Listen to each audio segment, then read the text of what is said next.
Woodson County Sheriff in Kansas is sounding the alarm about an increase in catalytic converter thefts in Yates Center and around the county. KAOM's Mike Mahoney spoke to the sheriff to learn his thoughts on why this is all happening and what residents can do to protect their vehicles.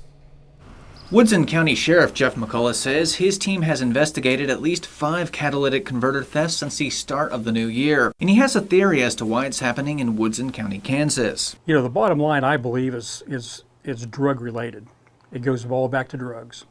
We have a meth problem in Woodson County. A catalytic converter is a device that reduces toxic gases and other pollutants from a car's exhaust. They're frequently stolen because they contain precious metals which can fetch quick cash on the black market. In Kansas, State Attorney General Derek Schmidt released a formal legal opinion stating that catalytic converters are covered under the Scrap Metal Theft Reduction Act, which means scrap metal dealers need to report the purchase of catalytic converters to the KBI's database. Sheriff McCullough thinks that's a step in the right direction. We are going to be monitoring those scrap yards and make sure that they are monitoring and reporting like they're supposed to be reporting.